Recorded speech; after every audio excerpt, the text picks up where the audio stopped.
सोपं नसतं अर्जुन सचिन तेंडुलकर बनणं. अर्जुनच्या पाठीवर तेंडुलकर नावाचं ओझं. कहाणी तेंडुलकरांच्या लढवय्या अर्जुनाची. वेल डन अर्जुन. अखेर क्रिकेटच्या देवानं आपल्या मुलाच्या पाठीवर शाबासकीची थाप दिली. बहीण सारा तेंडुलकरनंही भरभरून कौतुक केलं. कारणही तसंच होतं. यंदाच्या IPLमध्ये पहिलीच मॅच खेळणाऱ्या अर्जुन तेंडुलकरनं संधीचं केलेलं सोनं. प्रभू सिमरनसारख्या तडाखेबाज बॅट्समनची काढलेली विकेट.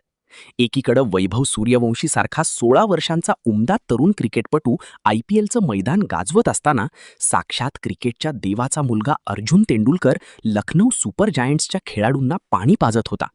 त्याची बायको सानिया चांडक प्रत्येक मॅच बघायला यायची, पण फायनल 11मध्ये अर्जुनला संधीच मिळत नव्हती. 12वा खेळाडू म्हणून टीमसाठी पडेल ते काम तो करायचा. अखेर यंदाच्या IPL सीझनमधील शेवटच्या सामन्यात पंजाब किंग्स 11 विरुद्ध अर्जुनला पहिली संधी मिळाली.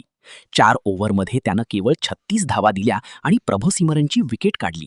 पण मॅच पंजाबनं आधीच खिशात घातल्यानं अर्जुनला विकेटचा आनंद सेलिब्रेट करता आला नाही. अर्जुनच्या या कामगिरीचं सगळ्यांकडून कौतुक होतंय. पण अर्जुन सचिन तेंडुलकर होणं सोपं नाही. क्रिकेटच्या मैदानात स्वतःला सिद्ध करताना तेंडुलकर नावाचं ओझं किती जड असतं ते जावी त्याच्या वंशातेव्हाकडे.